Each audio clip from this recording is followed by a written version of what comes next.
भोक्ता कोई जाति नहीं है, खरवार की उपजाति है। हम खरवार समाज का पुजारी है। खरवार समाज में हमारा एक उपाधि है, हमें उपाधि मिला है पुजारी का। गंजू मीन्स लैंडलॉर्ड, जिनके पास मतलब हमारे पूर्वजों ने जो जंगल झाड़ को मतलब है काट के खेती जो भूमि बनाया और उसी से अपना जीविकोपार्जन किया, इसलिए उनको गंजू साहब के नाम से जाने जाते, उनको उपाधि दिया गया। कहीं योहदार के नाम से, कहीं प्रधान के नाम से।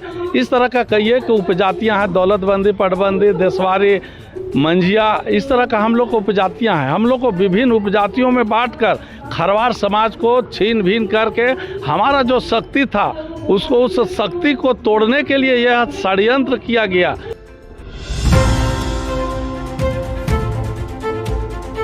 जोहार, आप देख रहे हैं ट्राइबल भारत में। हूँ अक्षय बोक्ता। इस वक्त मैं मौजूद हूँ सिरमटोली में और आज आदिवासी बचाओ मोर्चा के बैनर तले आज एक प्रेस कॉन्फ्रेंस बतौर एक बैठक रखी गई थी, जिसमें खरवार भोक्ता समाज के जितने भी संगठन के लोग हैं वो पहुंचे हुए थे। और आज विभिन्न समुदाय, चाहे वो बेतिया समुदाय हो या भोक्ता समुदाय हो, मुंडा समुदाय हो, होस समुदाय हो या संथाल समुदाय हो, तमाम समुदायों की आज भागीदारी देखी गई और एक रैली का भी आह्वान किया गया है। खासतौर पे हम लोग भोक्ता समुदाय को लेकर बातचीत करेंगे, क्योंकि टाइगर जयराम महतो ने बतौर एक मीडिया में बयान देते हुए कहा था कि भोक्ता समुदायों को बाद में जब अनुसूचित किया जा सकता है तो कुर्मी को क्यों नहीं किया जा सकता। इसी संदर्भ में हम बातचीत करेंगे।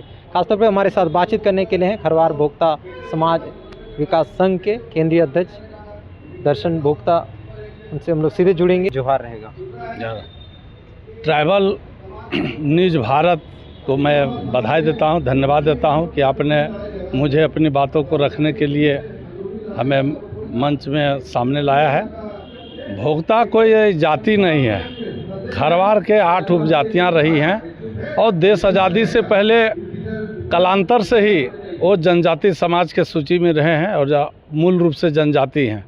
लेकिन जब भारत देश आज़ाद हुआ तो 1950 में संविधान का निर्माण हो रहा था। उस समय विभिन्न जातियों का सूचीकरण हो रहा था। उस सूचीकरण में हम जनजाति थे और हमारा धर्म, संस्कृति, पूजा पाठ, हमारे कई एक विशिष्ट पहचान है।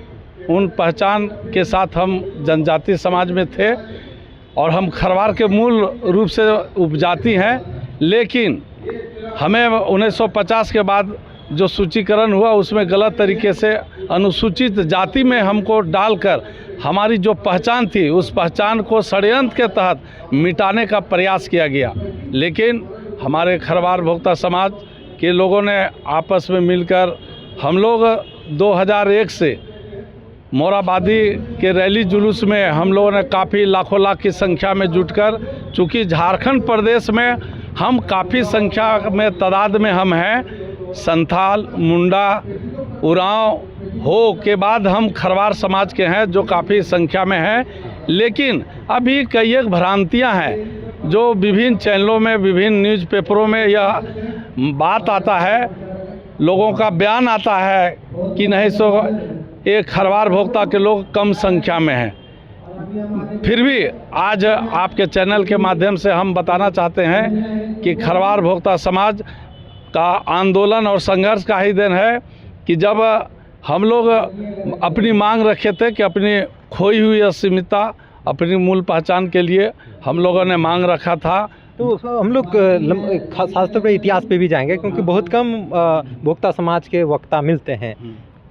गजट नोटिफिकेशन में भोक्ताओं को क्या, में जैसे आप कह रहे हैं कि शुरू से भी एसटी में रहा है, तो गजट नोटिफिकेशन में 1913 के देखेंगे, 1941 या उससे पहले का, उसमें किस जाति के रूप में भोक्ता तो देखिए 1913-31 का जो बात है, हम उस समय भी मतलब है कि अनुसूचित जाति में रखा गया था। हमने भी कई एक गजट देखे हैं जी। गलती हुआ है, ये भारत सरकार के उस समय जो देश का जो लोग राइटर थे उन लोगों ने कहीं न कहीं हम लोग के साथ भेदभाव अपनाने का प्रयास किया। लेकिन नोटिफिकेशन में खरवार लिखा हुआ रहता है, तो क्या कहेंगे? खरवार जैसे 1913 का भी गजट में खरवार है, 1941 में भी खरवार है, भोक्ता को एससी में दिखाया गया, तो क्या कहेंगे? देखिए दिखाया गया है, भोक्ता में क्या कुछ खरवार हम कह रहे हैं कि खरवार कोई जाति, भोक्ता कोई जाति नहीं है, खरवार की उपजाति है। हम खरवार समाज का पुजारी है, खरवार समाज में हमारा एक उपाधि है, हमें उपाधि मिला है पुजारी का। गंजू, गंजू मीन्स लैंडलॉर्ड, जिनके पास मतलब हमारे पूर्वजों ने जो जंगल झाड़ को मतलब है काट के खेती जो भूमि बनाया और उसी से अपना जीविकोपार्जन किया, इसलिए उनको गंजू साहब के नाम से जाने जाते, उनको उपाधि दिया गया, कहीं ओहदार के नाम से, कहीं प्रधान के नाम से। इस तरह का कई एक उपजातियाँ हैं, दौलतबंदी, पटबंदी, देशवारी, मंझिया, इस तरह का हम लोग को उपजातियाँ हैं। हम लोग को विभिन्न उपजातियों में बांटकर खरवार समाज को छीन भीन करके हमारा जो शक्ति था उसको, उस शक्ति को तोड़ने के लिए यह षड्यंत्र किया गया कि हमारा जो सामाजिक जो व्यवस्थाएं थी, जो हमारा स्वशासन था, उस स्वशासन में हम अपने ही समाज में स्वशासन के तहत अलग अलग कार्य करने के लिए वह उपाधि के रूप में हमको रखा गया था, हम लोग रखे थे। तो जैसे खरवार को देखा जाता है एसटी में और भोक्ता एसी में, क्या यही कारण है कि खरवार को देखते हुए उपजाति के रूप में भोक्ता को भी एसटी में सूचीबद्ध किया गया? ना, वो देखते हुए नहीं। हाँ। जितने भी गजट है भारत सरकार से लेकर अंग्रेज गवर्नमेंट का, चाहे लैंड एंड पीपुल हो, बिहार गजेटियर हो, चाहे पश्चिम बंगाल गजेटियर हो, उड़ीसा गजेटियर हो, पलामू गजेटियर हो, हजारीबाग गजेटियर, रांची गजेटियर, तमाम गजेटियर में, चूँकि वो तो हमारे पूर्वज नहीं लिखे थे, हमारे पूर्वज तो लिखे पढ़े नहीं थे, ये तो जो विद्वान लोग थे उस समय, हाँ स्कॉलर लोग थे, जो देश ही नहीं विदेश के स्कॉलर लोग थे, उन लोग हैं। ये सारे जनजातियों का एक इतिहास बनाने का काम किए हैं कि इनका क्या क्या TRI टाइप का शोध करने का काम किए हैं, तो शुरू से शोध हुआ है। तो ये जो भूल चूक हुआ है वो सरकार के तरफ से हुआ है, जिसका शुद्धिकरण के लिए, सुधार के लिए भारत सरकार ने हमारा TRI रिपोर्ट 2012 में झारखंड सरकार में ने मतलब ट्राइबल अफेयर्स को भेजा, जनजाति मंत्रालय भारत सरकार को भेजा। उसके बाद एक कमीशन ने 2014 जो जनजाति आयोग है, माननीय मतलब रामेश्वर उरांव के नेतृत्व में, उस समय वो आयोग के अध्यक्ष थे, उनके नेतृत्व में पूरे जनजाति आयोग आके मतलब उसको अनुमोदन किया। उसके बाद 2016 में हमारा बिल का मतलब है कि संविधान संशोधन विधेयक 2016 बना था, लेकिन उस समय जो 16वां लोकसभा का मतलब है कि कार्यकाल था, ख़त्म हो गया, और 17वां लोकसभा का कार्यकाल में फिर पुनः आया तो 2022 बना, और 2022 बिल बनने के बाद हमारा 5 अप्रैल को 30 मार्च 2022 को राज्यसभा में बिल पास हुआ और 5 अप्रैल को लोकसभा में बिल पारित हुआ। उसके बाद 8 अप्रैल को भारत सरकार के राष्ट्रपति के द्वारा गजट नोटिफिकेशन किया गया, और हमें खरवार के जो झारखंड के जो सूची है, उस 16वां सूची में खरवार का उपजाति के रूप में भोक्ता, गंजू, देशवारी, दौलतबंदी, पटबंदी, मंझिया, राउत को सूचीबद्ध किया गया। इतिहास के अगर थोड़ा सा अगर हम लोग आगे जाएंगे तो इतिहास में देश की आज़ादी में खरवार भोक्ता का क्या कुछ योगदान रहा? देश आज़ादी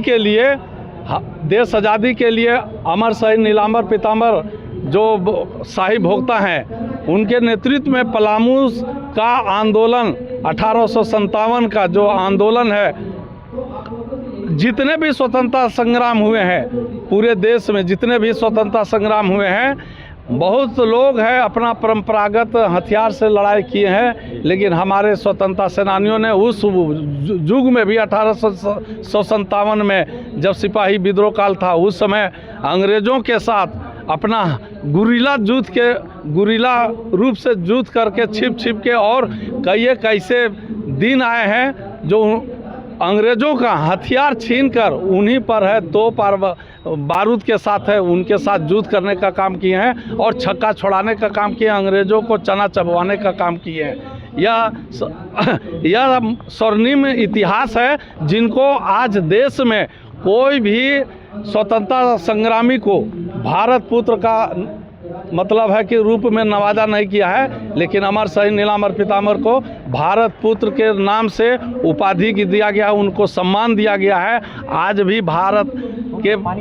भारत के सरकार ने जिस स्तर पर उनको उचित मान सम्मान मिलना चाहिए, आज भारत सरकार हो, राज्य सरकार हो, अभी भी उनको उचित सम्मान नहीं मिला है। और कई एक खरवार समाज से, खरवार भोक्ता समाज से कई एक ऐसे महापुरुष हैं, भागीरथ खरवार नीलांबर पीताम्बर के अलावे भरत भोक्ता, भोज भोक्ता, ऐसे नकलौत माझी, एक दर्जनों लोग ऐसे बहुत महापुरुष हमारे बीच में हमारे समाज से हुए, लेकिन आज इतिहास के पन्नों में उनको गौण कर दिया गया है। इतिहास के पन्नों में है, लेकिन उनको आज भी सरकार उनको है आगे नहीं ला रहा है, उनको मान सम्मान नहीं दिया जा रहा है। और इसके लिए खरवार भोक्ता समाज निरंतर लगातार झारखंड प्रदेश ही नहीं पूरे भारत में अपना युद्ध स्तर से इन महान पुरुषों को हम लोग मान सम्मान दिलाने के लिए और खरवार समाज को स्वाभिमान के साथ जीने के लिए हम लोग लगातार संघर्षरत हैं। अभी थे दर्शन गंजू लगातार हमारे साथ जुड़े रहिए,